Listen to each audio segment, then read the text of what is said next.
J'ai tenu la main de ma fille alors qu'elle pleurait sur le sort de sa belle-mère, admirant sa dévotion apparente. Mais quelques jours plus tard, dans le silence d'une chambre d'hôpital, la vérité a éclaté comme un coup de tonnerre. Ce n'était pas un accident, c'était une exécution ratée. Je suis Martine, une femme qui a dû choisir entre le sang et la justice lorsque j'ai réalisé que mon gendre et ma fille attendaient simplement que le cœur de Geneviève s'arrête. Découvrez comment un carnet bordeaux caché et une procuration falsifiée ont scellé le destin de ceux que j'aimais le plus. Cette histoire est un avertissement pour tous ceux qui placent une confiance aveugle en leur entourage. Abonnez-vous pour ne rien manquer de ce récit poignant et dites-nous depuis quelle ville vous nous suivez aujourd'hui. Maman, j'ai besoin de te demander un immense service, un de ceux qu'on ne demande qu'une fois dans une vie.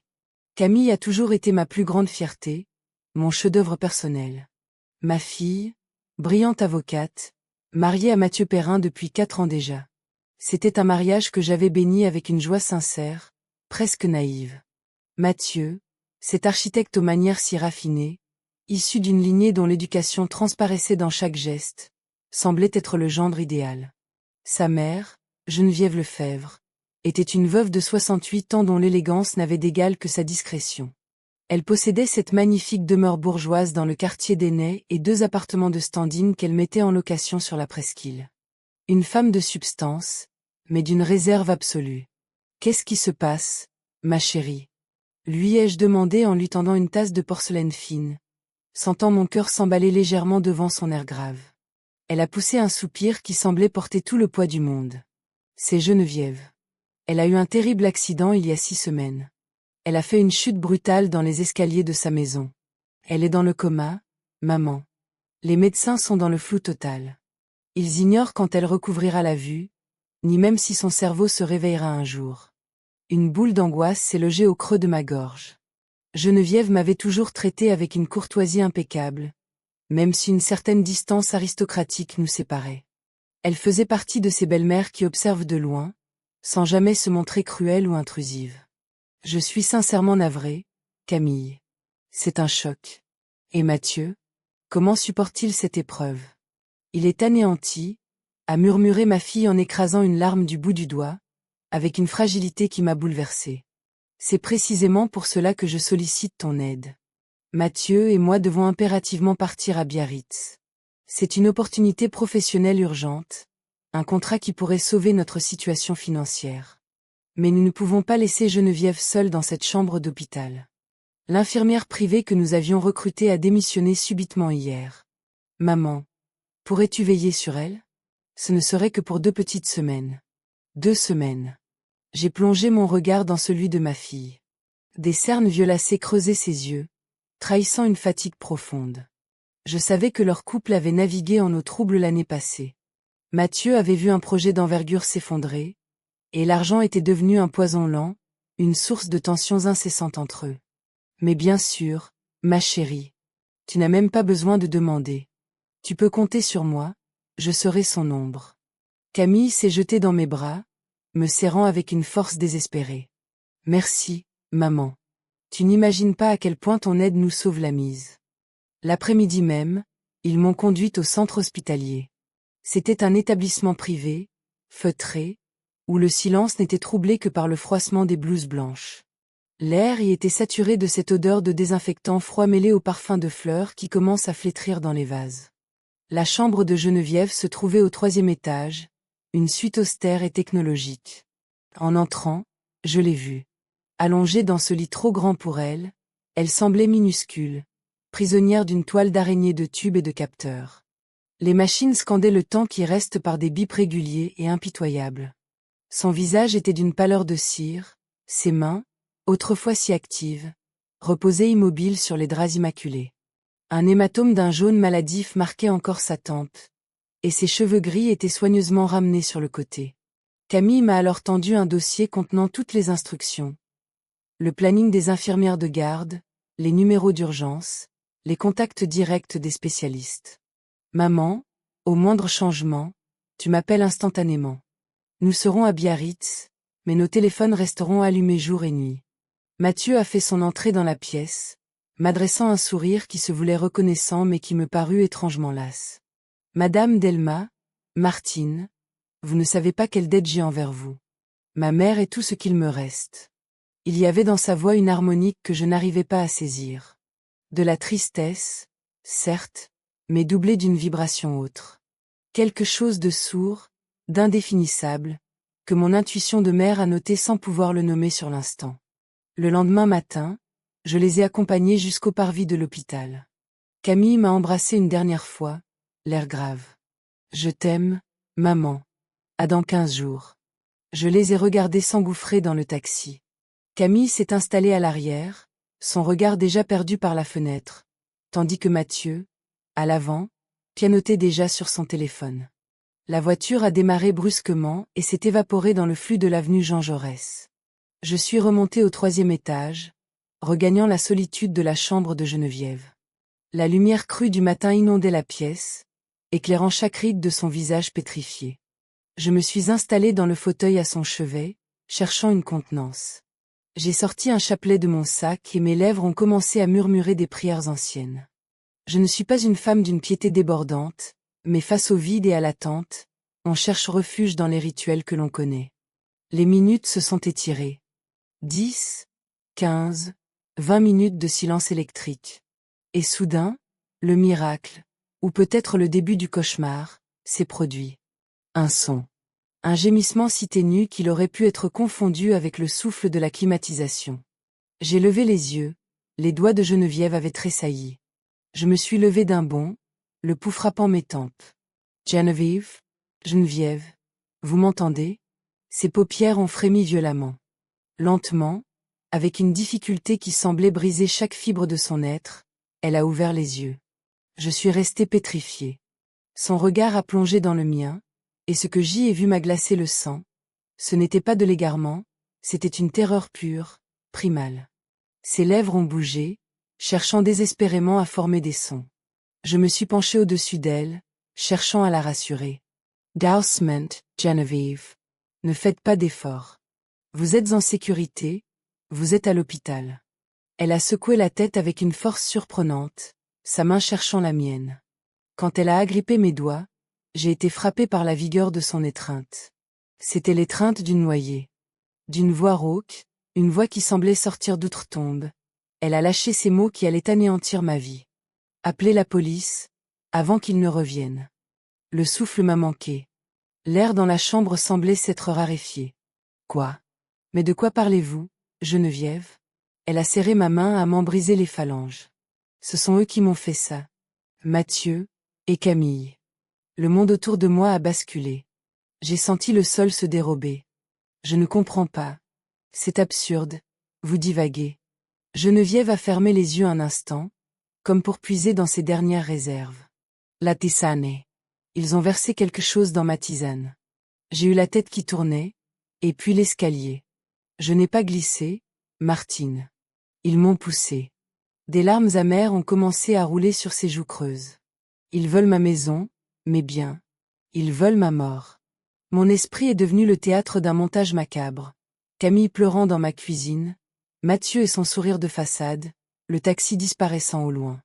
Geneviève a rouvert les yeux, me fixant avec une intensité qui m'a clouée sur place.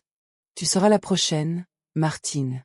S'il découvre que je suis revenue à moi, tu seras la prochaine cible.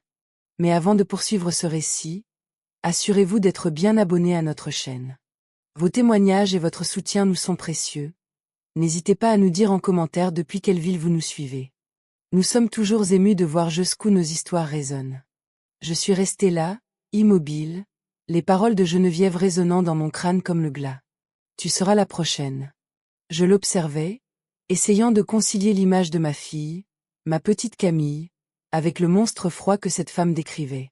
Geneviève, j'ai besoin que vous soyez précise, lui ai-je dit d'une voix que je m'efforçais de garder ferme malgré le tremblement de mes membres. Êtes-vous absolument certaine de ce que vous avancez? Elle a incliné la tête dans un signe d'affirmation presque imperceptible. Sa respiration était devenue erratique. On sentait que chaque mot était une lutte contre l'épuisement. Je dois dormir, murmura-t-elle. Mais n'appelle pas les infirmières. Pas encore. Si le personnel sait que je suis lucide, l'information remontera jusqu'à eux, et ils reviendront pour finir le travail. Mais ils sont à Biarritz. Geneviève. Ils sont loin. Elle a clos les paupières, un rictus de douleur sur les lèvres. C'est ce qu'ils t'ont fait croire, ne crois jamais ce qu'ils disent. Avant que je ne puisse exiger d'autres explications, elle a sombré à nouveau dans un sommeil profond. Sa respiration s'est régularisée, le monitoring affichant des constantes stables. Je me suis effondrée sur ma chaise, les jambes incapables de me porter. Mon téléphone indiquait 10h15. Camille m'avait envoyé un message 2 heures plus tôt. On embarque. Je t'écris décompose le pied à Biarritz. Je t'aime. Biarritz. Ou bien était-ce un autre mensonge savamment orchestré? J'ai rangé l'appareil, le cœur battant comme un tambour de guerre. Je devais remonter le fil du temps. Car si Geneviève disait vrai, alors la fille que j'avais élevée n'était qu'un mirage. Camille est née par un jeudi de mai 1992, sous une pluie battante que je n'oublierai jamais. J'avais 20 ans à l'époque. J'exerçais comme infirmière dans le secteur public, et Bernard, son père, travaillait comme comptable. Dès son plus jeune âge, Camille s'était révélée d'une intelligence fulgurante. Elle brillait par ses résultats, dévorant des ouvrages juridiques et philosophiques bien trop complexes pour son âge. À 16 ans, elle dominait déjà les concours d'éloquence. Je me souviens avoir pleuré de fierté lors de sa remise de prix régional. Le drame a frappé quand elle avait 20 ans. Bernard a succombé à un infarctus foudroyant au volant de sa voiture. Camille était alors en 2e année de droit. J'ai craint qu'elle ne sombre, qu'elle n'abandonne tout. Mais elle s'est durcie, transformant son chagrin en une ambition froide. Elle a terminé son cursus avec les plus hautes distinctions. Le jour de son diplôme, elle m'a regardé droit dans les yeux. Maman, tout ce que je suis, c'est à toi que je le dois. Jamais je ne te décevrai. Et j'avais bu ces paroles comme une vérité absolue. Elle a rencontré Mathieu Perrin en 2019, lors d'un colloque sur le droit immobilier. Il avait 30 ans, un diplôme d'architecte en poche et un charisme indéniable. Camille était conquise.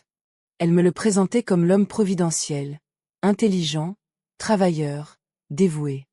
Je l'ai accueilli dans notre famille sans la moindre suspicion. Il venait d'un milieu honorable, fils d'un ingénieur respecté.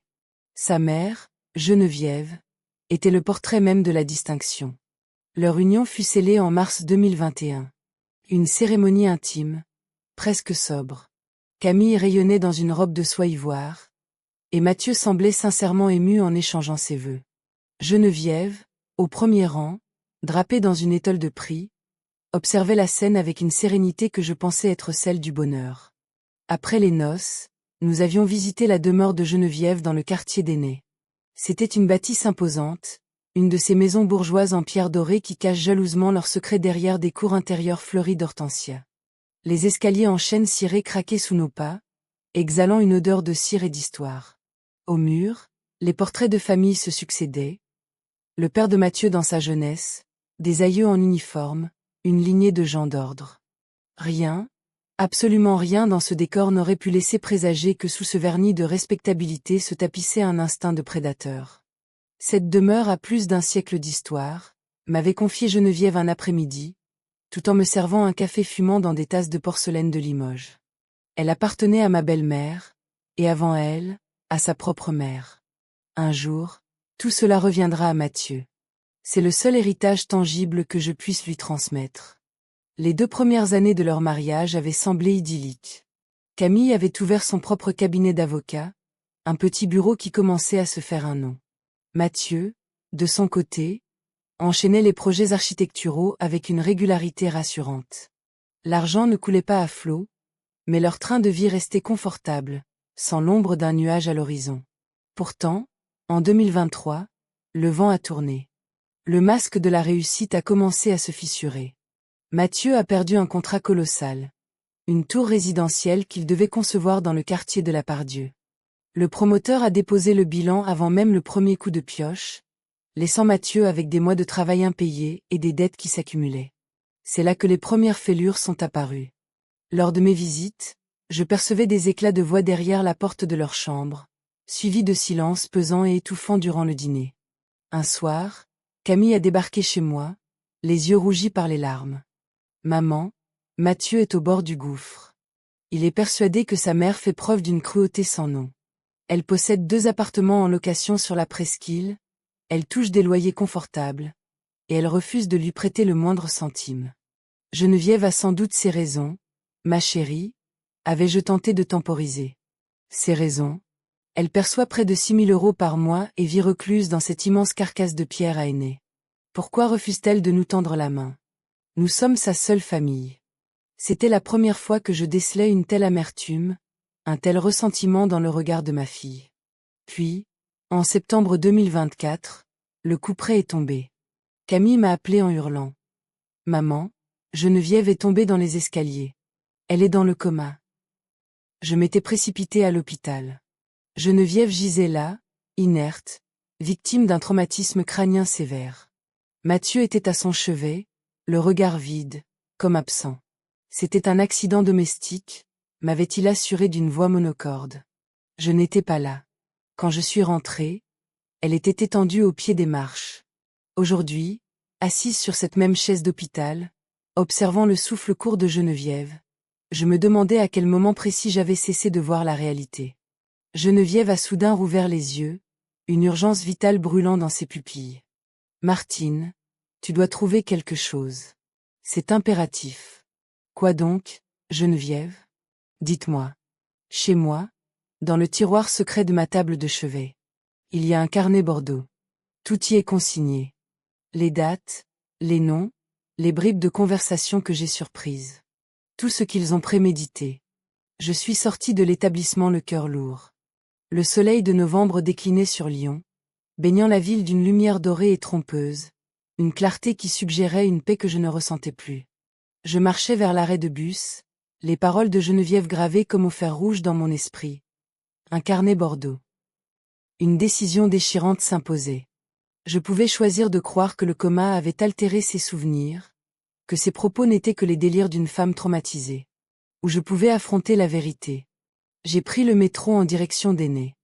Le trajet a duré 30 minutes qui m'ont semblé une éternité.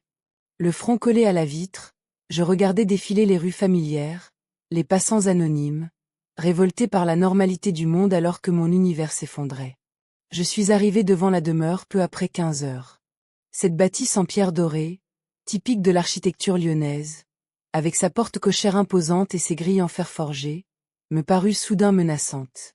Dans la cour, le magnolia perdait ses dernières feuilles, jonchant les dalles de taches brunes comme autant de blessures. J'ai sorti la clé que Camille m'avait confiée au cas où. Un geste de confiance qui me brûlait les doigts. En ouvrant la porte, l'odeur du bois ancien et du renfermé m'a saisi. Le silence était total, seulement troublé par le craquement sinistre des marches sous mon poids. Je suis montée au 2e étage. La chambre de Geneviève m'attendait. C'était une pièce vaste, dominée par un lit en fer forgé. Sur les murs, les portraits de Mathieu, enfant, diplômé, puis le jour de son mariage avec Camille, semblaient me juger. Je me suis approchée de la table de nuit. J'ai ouvert le premier tiroir, des mouchoirs, de la lavande, de vieux reçus. Rien. Le 2e était désert. Une sueur froide a perlé sur mon front. Et s'il l'avait déjà trouvé? Et si tout cela n'était qu'une mise en scène? J'ai forcé le 3e tiroir, et il était là. Un carnet à couverture rigide, couleur bordeaux, les coins élimés par le temps. Mes mains tremblaient violemment en tournant la première page. L'écriture de Geneviève était minuscule, penchée, d'une précision chirurgicale. La première entrée datait du 15 août 2024. Aujourd'hui, j'ai entendu ce que je n'aurais jamais dû entendre. Mathieu et Camille étaient dans le salon. Je descendais chercher de l'eau. Je me suis figée dans l'escalier en entendant mon fils s'emporter. On doit 40 000 €, Camille. La banque va saisir l'appartement. Ta mère a 2 biens sur la presqu'île. Pourquoi ne nous aide-t-elle pas? Je lui ai demandé, Mathieu. Elle a refusé. Elle prétend que c'est son seul revenu. Son seul revenu? Elle est seule dans ce château. De quoi d'autre a-t-elle besoin? Puis, la voix de Camille, plus basse, plus glaciale, m'a transpercé le cœur. Mathieu, si ta mère refuse de coopérer, nous devrions peut-être envisager d'autres options. Elle a 68 ans. Elle ne sera pas éternelle. J'ai manqué d'air. Ma propre fille évoquait la mort de sa belle-mère comme une solution comptable. J'ai tourné les pages, la gorge nouée. 20 août 2024. Camille est venue avec des viennoiseries. Elle souriait trop. Elle s'enquérait de ma santé avec une insistance malsaine, comme si elle évaluait le temps qu'il me restait. 28 août 2024.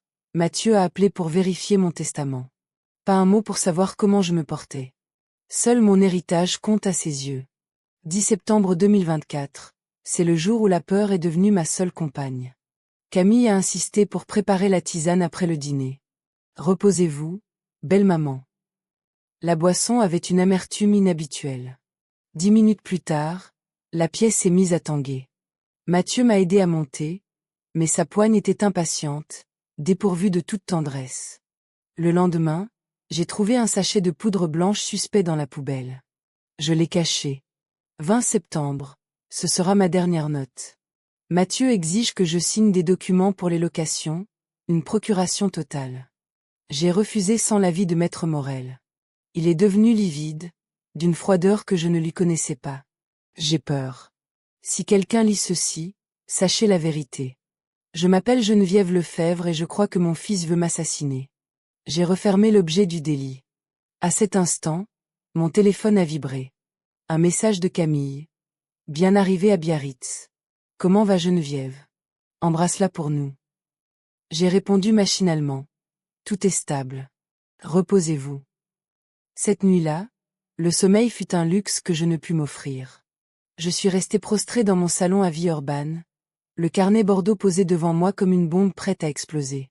Chaque mot confirmait mes pires craintes. Ce que j'avais pris pour du stress financier n'était que le terreau d'une monstruosité sans nom. À 6 heures du matin, je me suis levé. Le temps des larmes était révolu. Celui de l'ordre commençait. J'ai glissé le carnet Bordeaux au fond de mon sac, comme on cache une arme chargée. Ma décision était prise.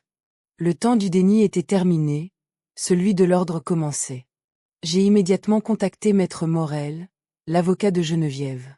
Ses coordonnées figuraient sur la liste de contacts que Camille m'avait remise, ignorant qu'elle me donnait les clés de sa propre perte. Il a décroché à la 3e sonnerie. Sa voix était grave, posée. « Allô, maître Morel, bonjour. Je suis Martine Delma, la mère de Camille Vallier et la belle famille de madame Geneviève Lefebvre. » Ah, madame Delma. Bonjour. Quelle terrible tragédie que cet accident. Comment se porte madame Lefebvre? Elle est toujours hospitalisée, maître. Mais j'ai besoin de vous rencontrer de toute urgence. C'est une question de vie ou de mort. Nous avons convenu d'un rendez-vous à 17 heures à son cabinet, situé sur l'avenue Jean Jaurès. Mais avant cela, dès 8 heures du matin, j'étais au chevet de Geneviève. En me voyant entrer, ses yeux, autrefois si vifs, se sont remplis d'une lueur d'espoir désespéré. « Tu l'as trouvée » a-t-elle murmuré, le souffle court. Pour toute réponse, j'ai sorti le carnet de mon sac. Je l'ai lu, Geneviève. Chaque mot, chaque date. Je vous crois. Elle a fermé les yeux, et j'ai vu ses épaules s'affaisser, libérées d'un poids titanesque. Merci, Martine. Merci de ne pas m'avoir abandonnée à mon sort. Je me suis assise tout près d'elle, ma main pressant la sienne. Geneviève, j'ai besoin que vous me racontiez tout. Sans rien omettre. Que s'est-il passé le jour de l'accident? Elle a pris une profonde inspiration, comme pour puiser la force de replonger dans l'horreur. C'était le 24 septembre. Un mardi pluvieux. Mathieu et Camille sont venus dîner. J'avais préparé un pot-au-feu, nous avons mangé dans la salle à manger, sous les portraits de famille. Tout semblait normal. Nous parlions de banalités, du prix de l'immobilier, du travail de Camille. Elle marqua une pause, ses doigts tremblants contre les draps. Après le repas, Camille a insisté pour préparer la tisane, exactement comme en août. Elle prétendait que c'était de la camomille pour m'aider à dormir. J'ai hésité, mais je ne voulais pas paraître paranoïaque devant mon propre fils. Je ne voulais pas croire qu'il me voulait du mal. Et vous avez bu cette tisane? Elle hocha la tête, les larmes aux yeux. À peine une demi-tasse. 10 minutes plus tard, le monde s'est mis à tanguer. J'étais confuse, mes membres pesaient des tonnes. J'ai voulu aller me rafraîchir le visage, mais mes jambes ne me portaient plus. Mathieu s'est levé pour m'aider à atteindre l'escalier. Sa poigne était dure, sans aucune compassion. Je pensais qu'il allait me soutenir pour monter. Mais arrivé à la première marche, j'ai senti ses mains se plaquer dans mon dos. Il m'a poussé. Un sanglot étouffé s'échappa de sa gorge. Je suis tombé dans le vide. Je me souviens de la douleur fulgurante, du goût du sang dans ma bouche. Et juste avant de sombrer dans l'inconscience, j'ai entendu la voix de Camille. Elle était si calme, si froide. Elle a simplement dit « C'est fait ». J'ai senti une nausée violente m'envahir. Ma fille. Mon sang. J'ai voulu appeler la police à l'instant même, mais Geneviève, avec une lucidité glaciale, m'a demandé de la prudence. Le carnet ne suffirait pas devant un tribunal. Il plaiderait la confusion mentale due au traumatisme. Il nous fallait des preuves matérielles indiscutables. Le soir même, je suis retourné dans la demeure d'Aîné. Je me suis glissé dans la pièce que Mathieu utilisait comme bureau lors de ses séjours. Au fond du dernier tiroir, dissimulé sous une pile de dossiers techniques, j'ai découvert une enveloppe en papier craft. À l'intérieur se trouvait un mandat de protection future, daté du 15 septembre 2024. Ce document donnait à Mathieu Perrin les pleins pouvoirs sur l'intégralité du patrimoine de Geneviève. Mais en examinant la signature de Geneviève, mon sang s'est glacé. Ce n'était pas son écriture méticuleuse que j'avais vue dans le carnet. C'était une contrefaçon grossière. Un faux et usage de faux destiné à la dépouiller. Le lendemain, lors de mon rendez-vous avec Maître Morel, j'ai étalé ses preuves sur son bureau en acajou. Morel était un homme d'une 60aine d'années, aux cheveux d'argent et au regard perçant derrière ses lunettes à monture dorée. En examinant le mandat, ses sourcils se sont froncés. Cette signature est un faux manifeste, a-t-il confirmé d'un ton sec. Madame Delma, mesurez-vous la gravité de la situation? Avec ce document, Mathieu Perrin pouvait vendre les appartements de la presqu'île, hypothéquer la maison d'Aîné et vider chaque compte bancaire sans que Madame Lefebvre n'ait son mot à dire. C'est une tentative de spoliation caractérisée. Je lui ai alors révélé que Geneviève était sortie du coma, mais que nous gardions le secret pour sa sécurité. L'avocat a lu le carnet Bordeaux, son expression devenant de plus en plus sombre. C'est une abjection, murmura-t-il. Nous allons agir. Demain, je recueillerai sa déposition officielle à l'hôpital. Ensuite, nous saisirons le procureur de la République. Cette nuit-là, enfermé chez moi à Villeurbanne, j'ai commis un acte que je n'aurais jamais cru possible. J'ai accédé à la messagerie de Camille. Elle n'avait jamais changé son mot de passe depuis que je l'avais aidée, des années plus tôt. J'ai fouillé ses courriels et j'ai trouvé la pièce manquante du puzzle, une confirmation d'Air France. Ils étaient bien partis pour Biarritz le 5 novembre, mais un autre billet indiquait un retour pour le 9 novembre à 2h15 du matin. Ils nous avaient menti sur la durée de leur séjour.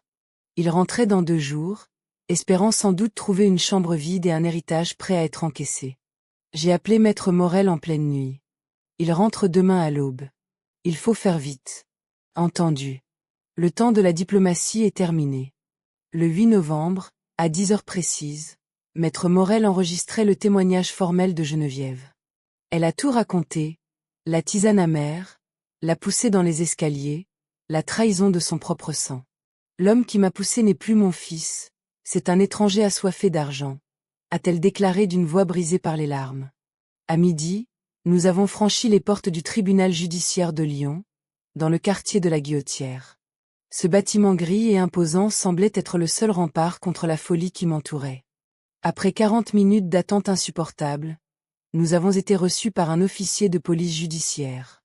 Maître Morel a déposé le carnet, le faux mandat et l'enregistrement sur le bureau. Nous portons plainte pour tentative d'assassinat, faux et usage de faux, et abus de faiblesse, déclara l'avocat. L'agent, un homme aux traits tirés, a écouté l'enregistrement. C'est extrêmement grave, dit-il enfin. Je vais requérir un mandat d'amener immédiatement auprès du juge. Où se trouvent les suspects? Ils atterrissent à l'aéroport Saint-Exupéry demain à 2h15. Ai-je répondu, la voix tremblante mais le cœur de pierre. Le soir même, Camille m'a appelé. Son ton était mielleux, empreint d'une fausse sollicitude qui me donnait envie d'hurler. Man, bonsoir. Mathieu et moi avons décidé d'écourter notre séjour à Biarritz. On ne pouvait plus rester loin de Geneviève. On sera à l'hôpital demain matin vers 9h. On a hâte de te voir. D'accord, ma chérie. Je vous attendrai. Comment va-t-elle? Toujours aucun changement? Aucun? Ai-je menti, les yeux clos? Elle est toujours la même. Je t'aime, maman. À demain. Moi aussi, je t'aime. J'ai raccroché et j'ai vomi. Le 9 novembre, à 6 heures du matin, Maître Morel m'a confirmé que le juge avait signé les mandats. Les policiers allaient intervenir à l'hôpital.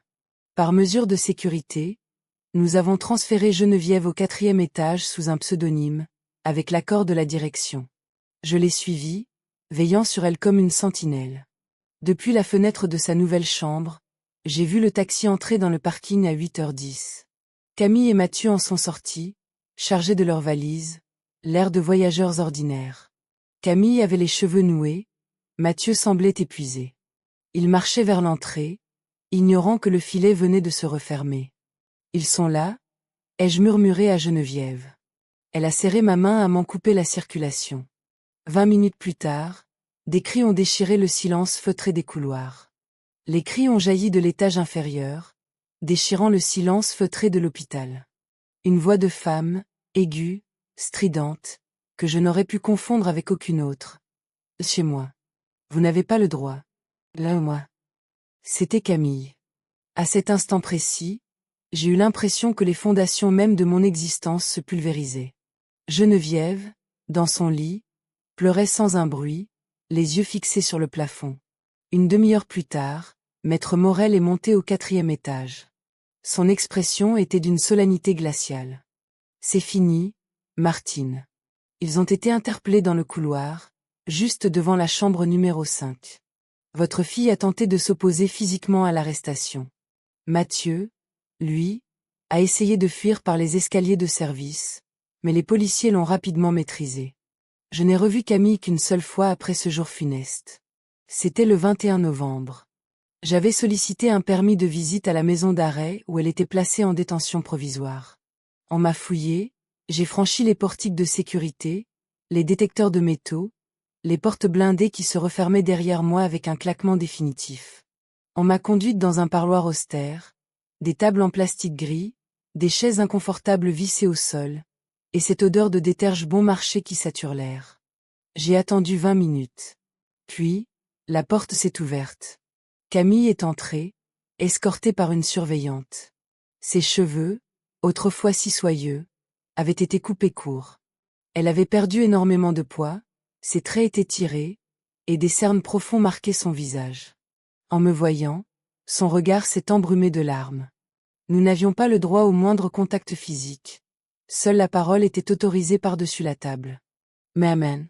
C'est une erreur judiciaire, maman. Hurla-t-elle presque. Nous n'avons rien fait de mal, je te jure. Je l'ai fixé droit dans les yeux, sans ciller. Geneviève est sortie du silence, Camille. Elle m'a tout raconté. La tisane, la chute, tout. Son visage est devenu livide, d'une pâleur cadavérique. Elle a tenté de bafouiller une dénégation, mais je l'ai coupé net. J'ai trouvé le mandat de protection future, celui que vous avez falsifié. Ne me mens plus, Camille. Plus jamais. Elle s'est effondrée, sa tête tombant entre ses mains. On était noyés sous les dettes. La banque allait saisir notre appartement. Mathieu était au bord du suicide. J'étais à bout de nerfs. Et Geneviève, elle avait tout cet argent, ses appartements, et elle nous regardait couler sans lever le petit doigt. Nous ne voulions pas sa mort, maman. Nous voulions juste un accident, quelque chose qui semble naturel.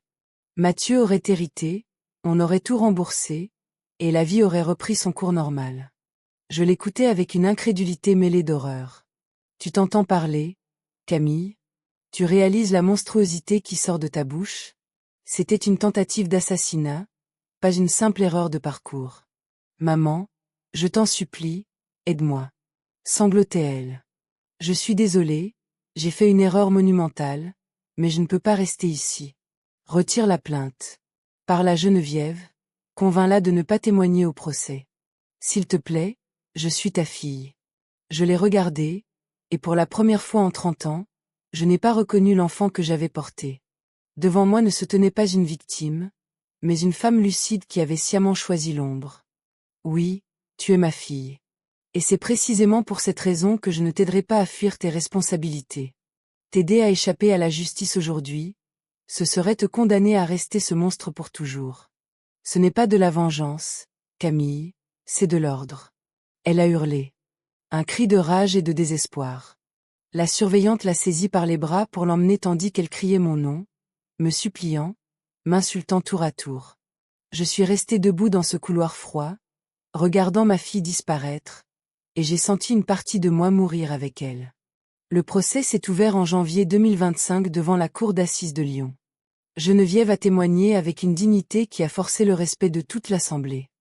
Les avocats de la défense ont vainement tenté de plaider la confusion mentale, de salir sa mémoire, mais les preuves, le carnet Bordeaux, le faux mandat, les analyses toxicologiques étaient accablantes. Mathieu Perrin a fini par craquer. Il a plaidé coupable en échange d'une confusion de peine. Le verdict est tombé en avril. Mathieu a été condamné à 14 ans de réclusion criminelle. Camille, elle, a écopé de 8 ans de prison ferme. Geneviève a quitté l'hôpital en novembre. Elle a immédiatement vendu la demeure d'Ainay. Les murs craquaient trop de souvenirs douloureux. Elle a acquis un appartement baigné de lumière sur les hauteurs de la Croix-Rousse, avec une vue imprenable sur le parc. Elle a décidé de verser l'intégralité des loyers de ses appartements de la presqu'île à une association venant en aide aux femmes victimes de violences. Cet argent a failli m'acheter un cercueil, Martine. Je préfère qu'il achète la liberté de celles qui n'ont rien, m'a-t-elle confié. Nous sommes devenus inséparables. Nous dînons ensemble plusieurs fois par semaine. Le soir du dernier réveillon de Noël, nous avons trinqué à la lueur des bougies. À la paix, a murmuré Geneviève. À la paix, ai-je répondu. Elle a posé son regard sur moi. Tu sais, le pardon n'est pas un cadeau que l'on fait aux autres. C'est un cadeau que l'on se fait à soi-même pour cesser de porter le poids du passé. Je rends visite à Camille toutes les 2 semaines. Elle a changé. Elle travaille désormais à la bibliothèque de la prison et suit des cours de psychologie. Mathieu, lui, la blâme pour tout et a demandé son transfert dans un autre établissement. Camille m'a dit un jour, « Nous étions complices dans le crime, maman. Je ne peux plus me cacher derrière ses fautes pour oublier les miennes. » Le mois dernier, j'ai reçu une lettre d'elle. Quelques mots qui ont enfin apaisé mon âme. Maman, merci. Merci de ne pas m'avoir sauvée ce jour-là. Merci d'avoir choisi la justice plutôt que le sang. Si tu m'avais couverte, je serais restée une lâche. Aujourd'hui, je réapprends à être humaine. Un jour, à ma sortie, je te prouverai que ton sacrifice n'a pas été vain. 14 mois se sont écoulés depuis ce matin où Geneviève a murmuré ces mots. Appelez la police. 14 mois qui ont redéfini le sens de ma vie. Aujourd'hui, je suis assise dans son salon, un café à la main, regardant le soleil d'après-midi filtrer à travers les rideaux. Au loin, les enfants jouent dans le parc, la vie continue, indifférente et magnifique. Nous n'avons pas obtenu une justice parfaite, car la justice ne l'est jamais. Nous n'avons pas non plus une guérison complète. Certaines plaies sont trop profondes pour se refermer tout à fait. Mais nous avons acquis la sagesse. Celle de savoir que faire ce qui est juste est rarement confortable. Celle de comprendre qu'aimer un enfant, ce n'est pas le protéger des conséquences de ses actes, mais lui apprendre à les assumer. La vie finit toujours par réclamer ses dettes. On peut essayer de tricher, de falsifier les contrats ou de précipiter le destin, mais à la fin, l'ordre est toujours rétabli. Si ce récit a résonné en vous, partagez votre ressenti en commentaire. À ma place, auriez-vous eu la force de livrer votre propre sang à la justice? N'oubliez pas de regarder la vidéo suivante qui s'affiche sur votre écran. Elle contient une révélation qui pourrait bien changer votre vision de la loyauté.